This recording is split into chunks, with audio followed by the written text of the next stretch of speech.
3 assassination attempts. A sniper's bullet missed. A poisoned cup of tea interrupted. A GPS-triggered car bomb detonated seconds too late. The target Ibrahim Traoré, the young, defiant leader of Burkina Faso. The man who rose not through elections or elite education, but through fire, rebellion, and faith. To some, he is the last hope of West Africa. To others, especially in Washington and Paris, he's the most dangerous man on the continent. Traoré doesn't carry nuclear codes. He doesn't command global markets. But he possesses something far more uncontrollable: a loyal people, a spiritual aura, and the belief that he is protected by God himself. In military bunkers and intelligence war rooms, analysts refer to him in whispers: the unkillable, the prophet with power, the bulletproof believer. The question haunting Western powers isn't just how to stop him. It's this: what if faith itself has become the deadliest weapon in modern geopolitics? Ouagadougou, Burkina Faso, November 2022. 3 weeks. That's how long it took for Western intelligence agencies to issue the first directive. Ibrahim Traoré had just risen to power in a surprise coup, young, unaligned, anti-colonial in rhetoric, and adored by a disillusioned public. For many in Burkina Faso, he represented a clean break from decades of foreign puppeteering. For Washington and Paris, he represented a threat to the status quo, a wild card who could ignite a regional revolt against Western interests across the Sahel. In a secure NATO bunker, high-level operatives reviewed satellite footage, intercepted radio chatter, and public reaction across West Africa. The conclusion was unanimous: remove him before the myth forms. A simple directive: no fingerprints, no trace. Eliminate the man before his image transcends into legend. November 14, 7:30 p.m. The square outside the Republic Monument in Ouagadougou is packed. Hundreds gather for a public prayer vigil, led by the newly installed Ibrahim Traoré. He stands unguarded on a makeshift stage, no bulletproof vest, no armored vehicle nearby. Just a young man in white robes, standing firm, Quran in hand. From the 16th floor of Hotel Pullman, a sniper takes aim. The shooter is ex-Legionnaire Belgian, contracted through a proxy firm with ties to both French and American operations. He's been in position for 6 hours, no movement, no wind, the perfect shot. Through the scope, Traoré's head fills the crosshairs. The sniper breathes in, holds, exhales slowly. Target locked. His finger tightens, and then everything explodes, but not the gun, not the target, the sky. A bolt of lightning, raw, blinding, primal, slams into a utility pole just meters from the crowd. A thunderclap rocks the air. The power grid collapses. The sniper's scope goes dark. Static buzzes through his earpiece. He jerks back, heart racing, moment lost. Below, the stage is empty. Debriefing in Paris. Weeks later, intelligence analysts huddled in a soundproof room. Atmospheric interference, one says. Random lightning strike, another shrugs. But among Traoré's closest guards, there was no debate. They had witnessed something else. One soldier, a veteran of multiple peacekeeping missions, said softly, "We trained to protect him." But that night, the sky did our job. Online, the narrative spiraled out of control. TikTok videos of the prayer just before the blackout went viral. Threads on Twitter dissected the timing, the angle, the anomaly. Facebook pages lit up with titles like "The Lightning That Saved a President God's Hand," in Ouagadougou, "The Bullet That Never Fired." No media agency could verify what exactly caused the electrical storm. But truth was no longer part of the conversation. Myth had taken root. And Ibrahim Traoré. He never held a press conference. He didn't blame foreign governments. He simply tweeted one line: "Truth stands firm and God stands with it." What was meant to be a surgical removal became a supernatural resurrection in the eyes of his followers. The failed hit made him untouchable, not just physically, but spiritually.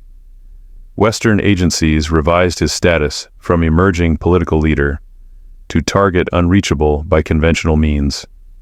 He was no longer just a president. He was becoming something much harder to neutralize, a living symbol of defiance.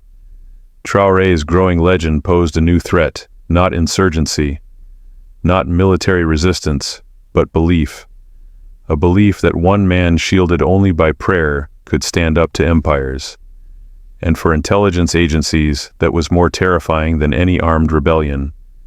Because how do you stop a man who isn't afraid to die when millions now believe God won't let him go? Northern Burkina Faso, February 2023. By this point, Ibrahim Traoré wasn't just a political leader. He was a walking contradiction, a soldier president without armor, a national icon without media polish, a revolutionary who never raised his voice. But worse, at least in the eyes of intelligence agencies, he was becoming untouchable. The sniper had failed. The bullet never reached him. The viral footage had inspired a wave of youth uprisings from Ouagadougou to Niamey shouting, "You can't kill faith." So a new strategy was deployed, silent, invisible, fatal, a toxin, the setup. Traoré was scheduled to meet with a delegation of regional chiefs and religious elders in Gao, a city near the volatile tri-border area. His public image demanded humility. No metal detectors, no lavish protocol, no secluded dining. He insisted on eating with the people. The same water they drink I drink, he once said. That routine made the plan easy. A young staffer newly appointed with no background check gaps had been turned months earlier by an unnamed foreign asset. His mission was simple: place the vial in the tea. The toxin VX derivative, colorless, odorless, one of the deadliest nerve agents ever synthesized. Absorption by skin was enough. A sip would collapse his respiratory system in seconds. February 11th, 2023, 5:07 p.m. Inside the modest hall in Gao, a long communal table was set. Traoré entered with no visible guards, greeted everyone with a slight bow. His presence was calm, grounded, almost too quiet for someone so controversial. The tea was served. 3 silver cups. One was his. He reached for it.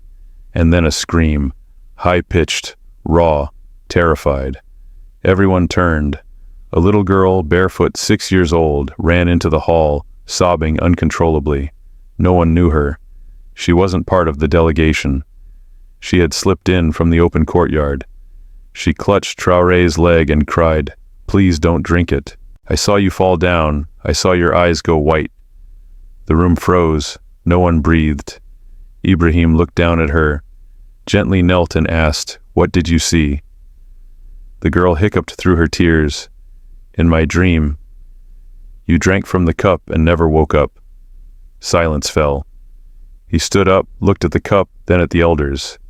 With measured calm, he said, "God speaks in many ways, sometimes through the innocent." He placed the cup back on the tray. No drama, no accusation. Within hours, his security team confirmed the presence of VX compound in the tea. The staffer vanished that same night. The reaction. Western media labeled the incident unconfirmed. Local papers called the girl the prophet of Gao. African Twitter turned it into a digital legend. A child saved the president. Dreams are divine warnings. He is protected not by bodyguards but by the heavens. The girl, whose name was later revealed to be Aminata, became a folk hero, but Ibrahim never paraded her. He visited her village in secret, bringing books, food, and solar panels. When asked why he didn't make a political spectacle, he answered, "The sacred must remain sacred. Some stories don't belong in campaigns." The strategic fallout. The incident changed the game. It wasn't just a failed assassination. It shattered the idea that Traoré could be eliminated by conventional means, not because of surveillance or intelligence, but because of something no war room could predict: a child's dream. Western operatives were stunned. How do you counter divine perception? One classified cable from a French analyst put it this way: "We are no longer dealing with politics. We are dealing with belief dangerously close to sainthood. From that moment, Traoré's security code name was changed again, from non-cooperative target to mythic asset. What made it work? The setting, a humble public meal, zero suspicion. The delivery, a trusted insider activated at the perfect time. Star, the plan, silent, untraceable, natural cardiac arrest. The failure, an unpredictable interruption, a 6-year-old girl and a dream. The aftermath. Ibrahim never addressed the attempt directly, but in a speech weeks later during a gathering of imams and students, he said truth has enemies in every century, but if your heart is clean, even death must ask permission. The hall erupted in applause. The legend deepens. The sniper had failed. Now even poison couldn't reach him. The myth grew thicker. The man more untouchable. And so in silence, in boardrooms and embassies, another conclusion was whispered. The usual tools won't work. He's operating in a different dimension now. Because in the world of geopolitics, it's not the bullet that fails. It's the idea that some men can't be killed because their people refuse to let them die. Northern Burkina Faso, March 2023. The sun hung low over the Sahel like a furnace. It was the dry season, and the air crackled with heat and suspicion. Rumors swirled that Ibrahim Traoré would be traveling by convoy from Dori to Djibo, a region plagued by insurgents and cross-border arms smuggling. A perfect opportunity. To intelligence operatives, this wasn't just a routine movement, it was an opening. No press, no drones, no civilians, just sand, steel, and silence. The mission was clear. End it, fast, final, untraceable, the setup. A French-trained operative embedded within local logistics was activated. A military-grade IED improvised explosive device was planted beneath the convoy's central vehicle. The bomb was rigged to a satellite trigger, timed with GPS precision. The detonation window was 5:06 p.m. The convoy was expected to pass the activation zone at exactly 5:05 p.m. Simple arithmetic, brutal math, high probability. March 17, 2023, 4:58 p.m. The convoy rolled steadily through the Azawad corridor. Dust trailed behind the armored vehicles.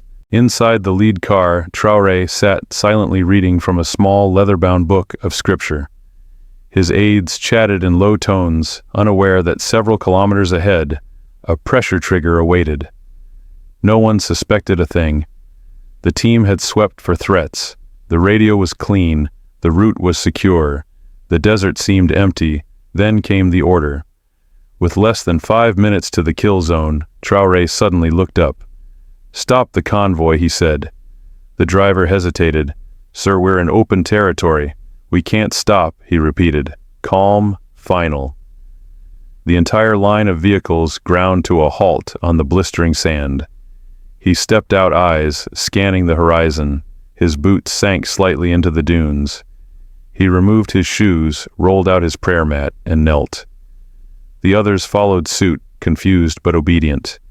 It was not prayer time. It was not protocol. But when Ibrahim knelt, no one stood. At 5:06 p.m., 800 meters ahead, the ground erupted. The explosion tore through the sand with a roar that echoed across the desert plain. Flames towered into the sky. The shock wave rattled the windows of the convoy vehicles. The intended target, the very car Traoré had been seated in just moments before, was obliterated. Had he stayed inside another 90 seconds, there would be no president, no story, no myth. But instead he was praying. The reaction. Satellite surveillance confirmed the detonation. The operative on the ground disappeared. No claim of responsibility, no trace. Intelligence analysts were stunned. Again. How did he know a regional commander on the French side sent an encrypted message? This is the third miracle. We've entered dangerous psychological terrain. Inside the convoy, no one spoke. A young lieutenant finally broke the silence. "Sir, why did you stop?" Traoré looked up from his prayer mat, sweat dripping down his face. "Because I was told to." Told by whom? He didn't answer. Online, the story exploded. Photos of the burning vehicle, videos of Traoré praying in the sand. Speculation turned into spiritual conviction. African news outlets ran headlines like, "The man who walked away from fire, Burkina's prophet, survives third death, he who fears, not the bomb." The people didn't see a man lucky to survive. They saw a man chosen to survive. Strategic consequences. For intelligence agencies, the situation was spiraling. This was no longer about geopolitical influence. It was about narrative control. Each failed attempt didn't weaken Ibrahim Traoré. It strengthened him. Each failure made him more than mortal. One U.S. cable classified the matter as psychological contagion. The population is no longer responding to logic. They believe he cannot die. From then on, operatives were instructed not just to assess risk, but to assess mythology. Traoré's response. As always, silence, no threats, no press conferences, no rage. A week later, at a school reopening in Djibo, he simply said, "Sometimes what tries to destroy you becomes the reason people believe in you." The bigger picture. This wasn't just an assassination attempt. It was a test of power, physical versus spiritual, tactical versus mythical, and once again the tactical failed. But something else succeeded. The people began to whisper a new name for him, the man who cannot be touched. Conclusion: 3 attempts, 3 escapes. No retaliation, no paranoia, only deeper conviction, only stronger myth. In the deserts of Burkina Faso, the world had just learned you can destroy a man, but you can't destroy what he represents if millions believe he walks with God. The desert explosion should have been the end. A satellite-triggered bomb, a convoy timed to the second, an unmarked stretch of sand far from any eyes. But Ibrahim Traoré didn't die that day, because 3 minutes before the blast, he stepped out of his armored car, laid down a prayer mat, and began to recite verses from his Quran. The soldiers didn't question it. They had seen this before. Whenever something felt wrong, too quiet, too perfect, he would stop, pray, wait. They used to think it was intuition. After the 3rd escape, they started calling it protection.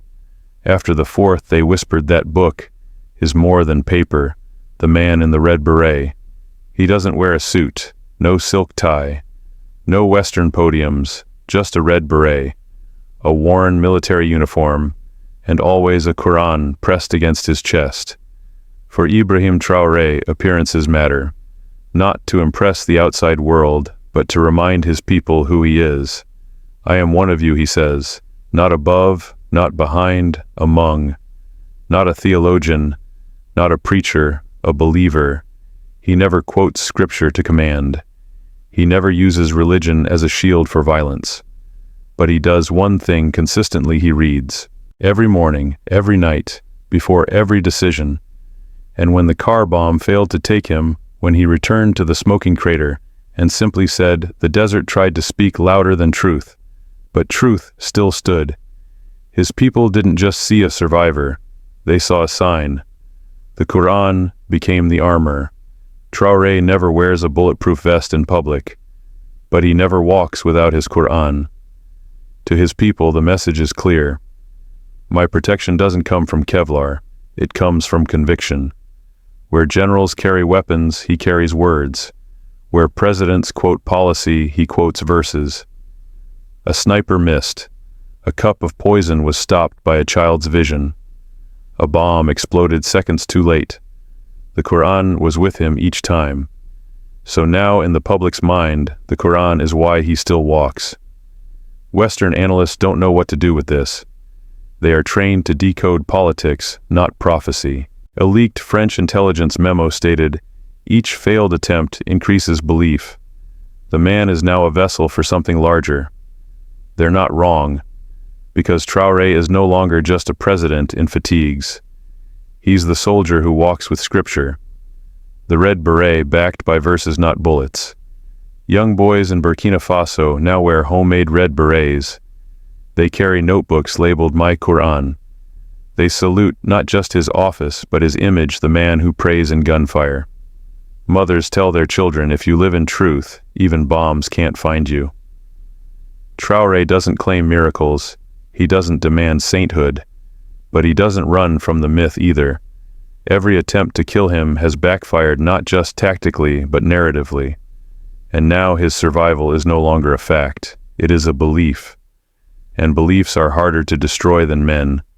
It is a symbol of sovereignty, a weapon without fire, a shield without weight. To his enemies, it's a mystery. To his followers, it's a mirror, showing them what they can survive if they stand in truth.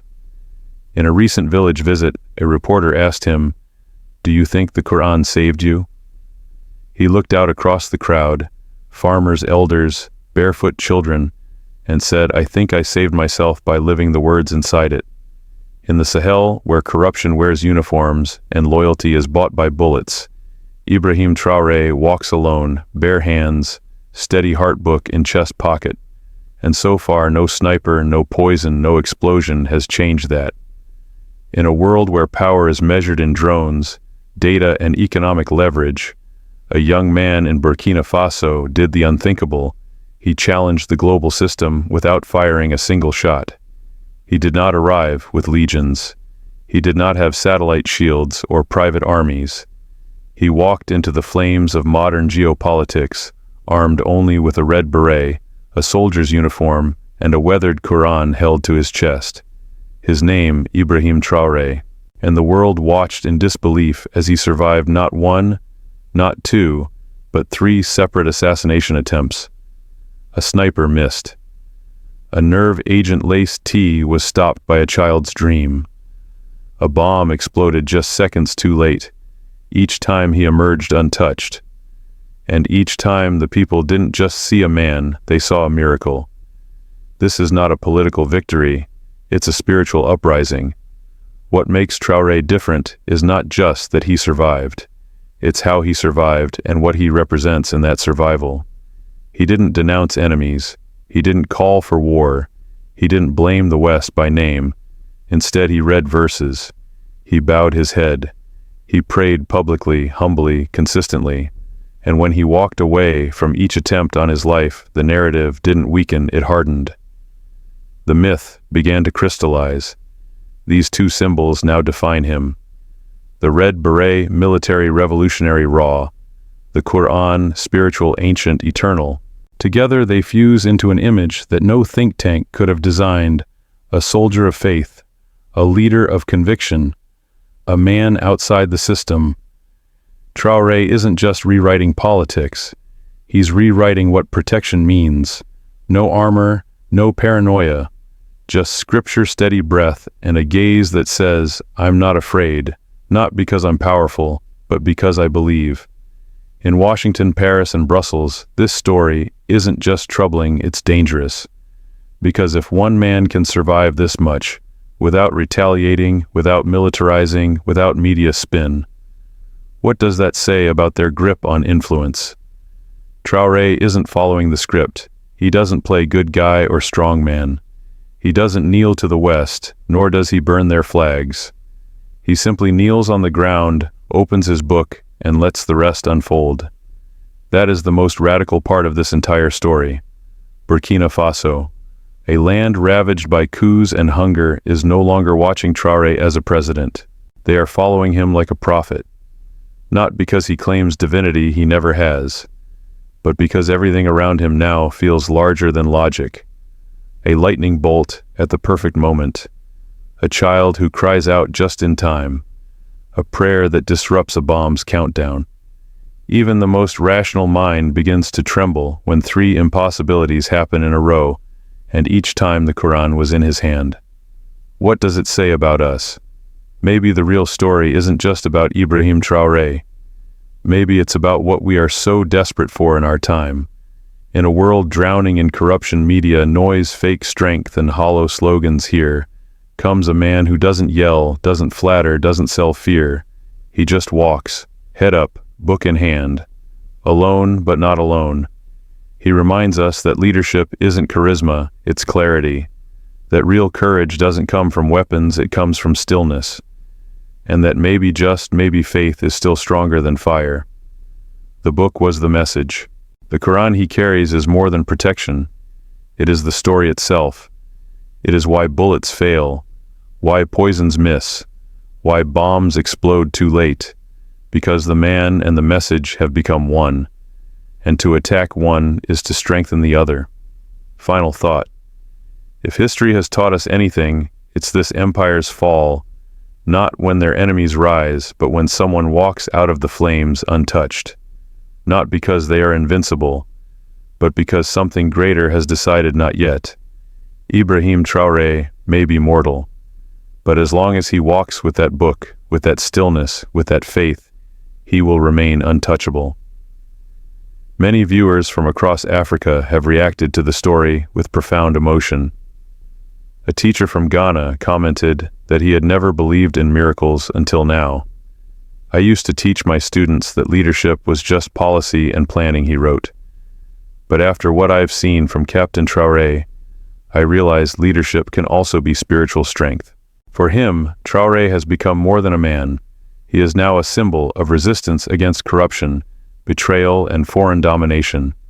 In Burkina Faso itself, the reaction has been nothing short of reverent. One young mother from Ouagadougou said she cried when she heard the story of the little girl who stopped the poisoned tea. How can a child dream of death before it happens? That is no accident, she insisted. That is God speaking. To her, the fact that Traoré chose not to use the event for political gain, but instead helped the child, quietly confirmed his sincerity. Among young Africans, particularly in West Africa, the myth of Traoré is gaining momentum. A university student in Mali stated, "We've had enough of politicians who pretend to be strong, but hide behind bodyguards and Western banks." Traoré stands in the open. He kneels in the desert. That kind of leader inspires movements, not campaigns. His friends nodded in agreement, saying they now follow Burkina Faso's news more closely than their own country's. Some went further. A commenter from Senegal described Traoré as the Mandela of our generation, but with the fire of Sankara. The comparison struck a chord with many. He doesn't just speak truth, the commenter added, he lives it. And truth, when lived with courage, becomes untouchable. But not all comments were full of praise. A political analyst from South Africa posted a cautionary reply. "We must not romanticize survival. We must ask hard questions. Who benefits from this mythology? Is it being used to silence dissent, or to avoid criticism of economic hardship?" His concerns sparked a thread of replies, with some agreeing that unquestioned admiration could be dangerous. Yet others responded that in a world full of cynicism, belief itself was a form of resistance.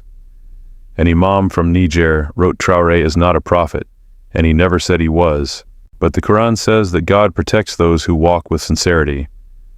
I believe we are witnessing that truth. His comment was widely shared among religious circles, with many agreeing that the president's calm demeanor during each assassination attempt showed a form of inner peace not common in politics. Across diaspora communities in Europe and the United States, Africans living abroad expressed a mix of awe and longing. One woman in Paris posted, "When I see Traoré walk without fear, I remember my grandfather who fought for our independence.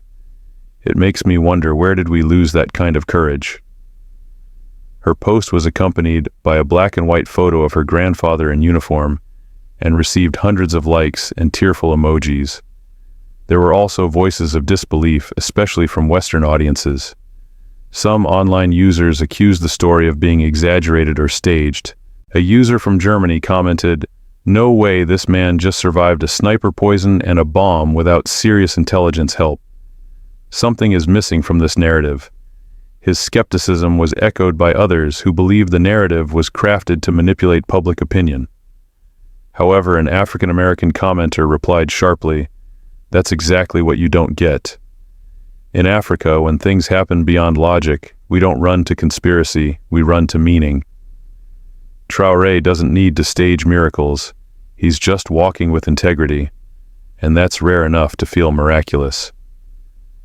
Another comment that gained traction came from a Rwandan woman who had lived through the genocide. When leaders use faith to divide, they bring death.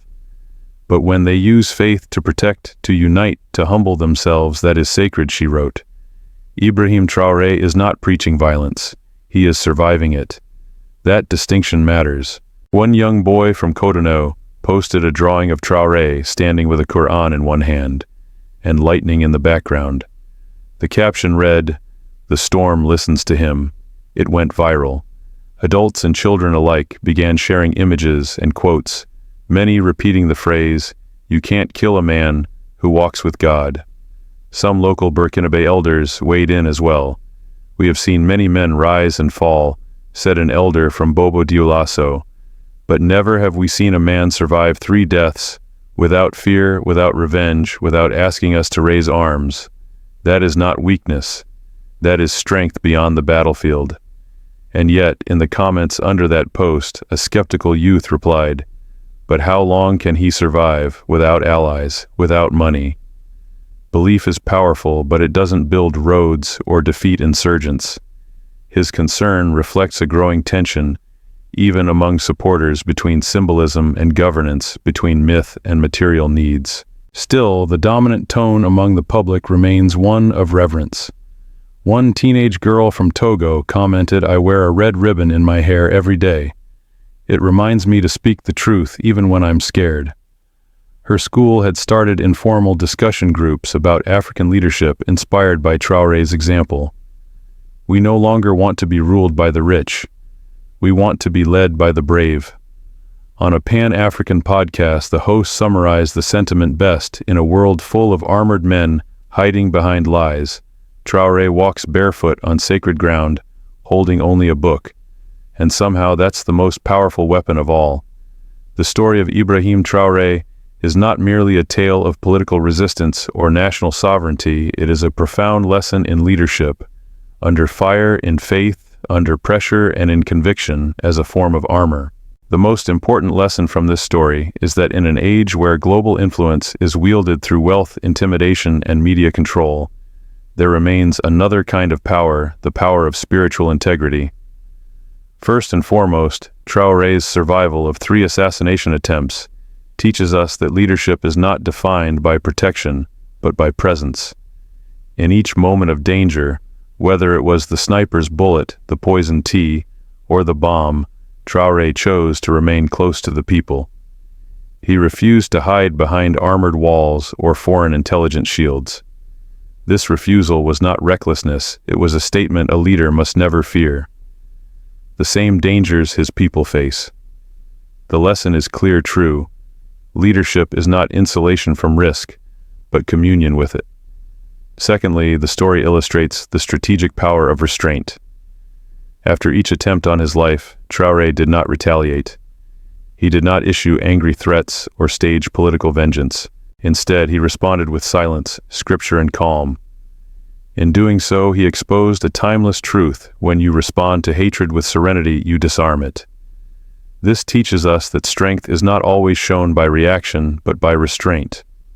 In modern politics, where every insult is met with outrage, Traoré reminds us that dignity is the most defiant weapon of all. Another lesson emerges from the behavior of the people around him. The soldiers who didn't question when he asked them to stop the convoy, the little girl who warned him about the poisoned cup, the people who now call him the untouchable. These moments show us the importance of intuitive connection between a leader and their followers. When trust is earned, not through fear or manipulation, but through consistency and authenticity, it creates a collective shield stronger than any body armor. Traoré's leadership teaches us that when people believe in your values, they will protect your life as if it were their own.